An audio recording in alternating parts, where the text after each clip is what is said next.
नमस्कार। हरिओम टीवी के इस खास प्रोग्राम में एक बार फिर आपका स्वागत है। नायाब सरकार के सामने एक नई परेशानी खड़ी हो गई है। ऐसे दो मुंहे नेता जो विधानसभा चुनाव में लगातार सरकार का विरोध कर रहे थे, वो सरकार की गोद में बैठने को आतुर हैं। आतुर क्या है? उन्होंने अलग अलग नेताओं को अपने पक्ष में करने के भरकस प्रयास शुरू कर दिए हैं और कुछ इसमें कामयाब भी हो गए हैं। हालांकि नायाब सैनी अपने स्तर पर इन नेताओं को दूर छटकने की कोशिशों में लगे हैं।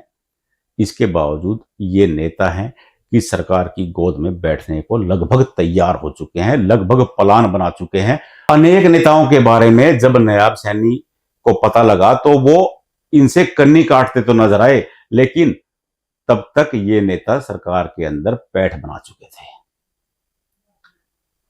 हम आपको ऐसे अनेक नेताओं के किस्से सुनाते हैं जो विधानसभा चुनाव में लगातार सरकार का विरोध कर रहे थे, लेकिन जैसे ही भाजपा की सरकार बनी, नायाब सैनी ने मुख्यमंत्री पद की शपथ ली, ये सबसे पहले बधाई देने पहुंच गए।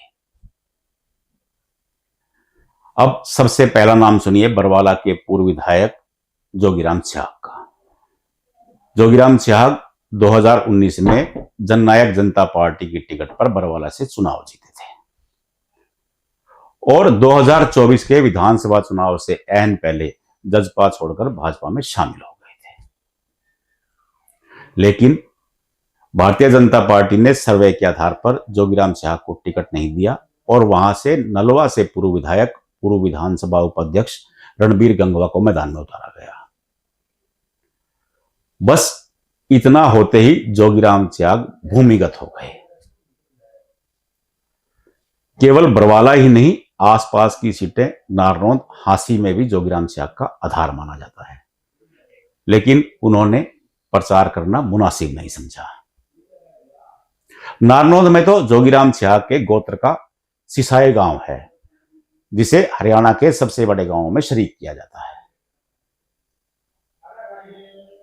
जोगीराम छियाग कहीं भी प्रचार पर नहीं गए। केवल इतना ही नहीं, उनके समर्थक पार्षद बरवाला के एक वरिष्ठ पार्षद सुशील आनंद कांग्रेस की गोद में बैठ गए। एक एक करके 9 पार्षदों ने पाला बदल लिया। सभी कांग्रेस उम्मीदवार रामनिवास घोडेला के समर्थन में खड़े हो गए। यहां तक कि बरवाला नगर पालिका के अध्यक्ष रमेश बैटरीवाला, वो भी कांग्रेस उम्मीदवार घोडेला के समर्थन में आ खड़े हो गए। माना जा रहा था कि वो सभी पार्षद जोगीराम छियाग के समर्थक हैं। जोगीराम छियाग पहले तो बाहर घूमने की बात करते रहे और बाद में एक डेथ हो जाने की बात कह करके वो प्रचार से दूरी बनाए रहे। हैरानी की बात यह हुई, जैसे ही भाजपा की सरकार बनी और नायाब सैनी ने शपथ ली, उन्हें सबसे पहले बधाई देने वालों में जोगीराम छियाग ही एक थे। जब इस बारे में अन्य नेताओं ने नायाब सैनी से शिकायत की तो उन्होंने कहा कि मुझे इसकी जानकारी नहीं थी, ये महज पूर्व विधायक के नाते यहां पहुंचे थे।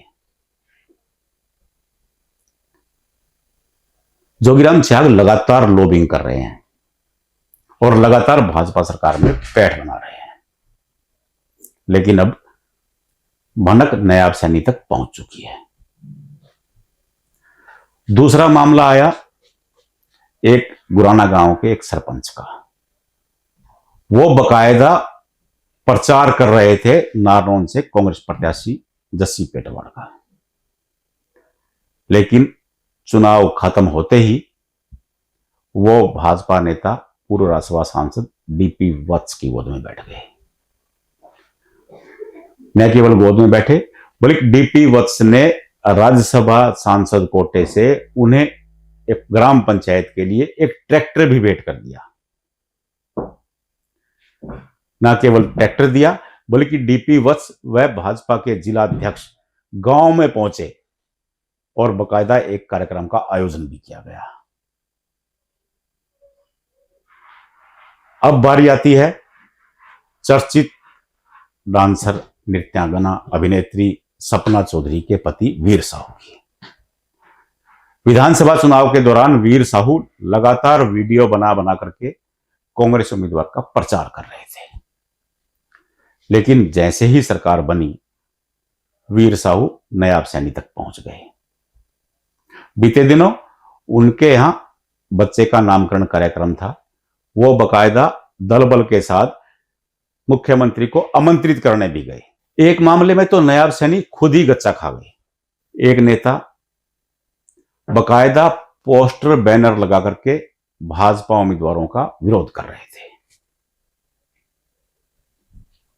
लेकिन जब नायब सैनी ने शपथ ली तो बुजुर्गवार वहां मौके पर जा पहुंचे और नायब सैनी ने भी उनसे आशीर्वाद लिया। हैरानी की बात यह हुई कि नायब सैनी उनके सामने झुके और उन्होंने आशीर्वाद लिया और नेताजी ने भी कामयाबी का आशीर्वाद दे दिया। लेकिन वहां मौजूद भाजपा के वरिष्ठ नेता यह देख करके दंग रह गए। अब पूरा मामला आलाकमान की नजर में आ चुका है। एक एक करके ये सारी खबरें पार्टी के राष्ट्रीय अध्यक्ष जेपी नड्डा तक जा पहुंची। बकायदा उन्होंने प्रदेश चुनाव सह प्रभारी विप्लव देव की ड्यूटी लगाई कि ऐसे नेताओं की तुरंत पहचान की जाए जो चुनाव के दौरान या तो घर बैठे थे और या फिर पार्टी उम्मीदवारों का विरोध कर रहे थे। ऐसे नेताओं को हर हाल में दूर छिटका जाए। अब ऐसे नेताओं की एक सूची बन रही है। कौन कौन पूर्व विधायक पार्टी उम्मीदवारों के विरोध में थे, ऐसी एक लंबी फहरिस्त बन गई है। हमने अभी आपको 4 या 5 उदाहरण दिए हैं, लेकिन जो भाजपा प्रभारी सूची बना रहे हैं वो बहुत लंबी है। अब यक्ष प्रश्न यह है कि पार्टी ऐसे नेताओं से कैसे निपटेगी। अब प्रश्न यह भी है कि डीपी वत्स राज्यसभा के पूर्व सांसद थे, लेकिन वो किसी उम्मीदवार के प्रचार के दौरान कहां थे। उन्होंने जिस सरपंच को ट्रैक्टर दिया वो सरपंच तो लगातार विरोध कर रहा था,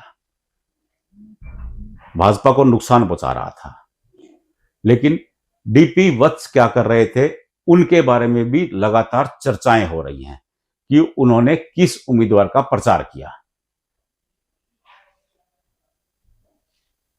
चर्चा तो यह भी है कि वो एक निर्दलीय प्रत्याशी के लिए जोर लगाए हुए थे और वहां से भाजपा उम्मीदवार को भारी हार का सामना करना पड़ा। अब डीपी वत्स भाजपा के अनेक उम्मीदवारों के गुणगान कर रहे हैं। आलाकमान इस सूची के बाद क्या कार्रवाई करता है और ऐसे नेताओं को कैसे दूर छिटका जाएगा, यह देखना दिलचस्प होगा। आप क्या कहते हैं ऐसे नेताओं के बारे में जो चुनाव में तो विरोध कर रहे थे लेकिन सरकार बनते ही सरकार की गोद में बैठ गए? अपनी प्रतिक्रिया कमेंट बॉक्स में जरूर दें। आपकी प्रतिक्रियाएं हमारा मार्गदर्शन करती हैं। प्रोग्राम अच्छा लगे लाइक करें, सब्सक्राइब करें, शेयर करें। नमस्कार।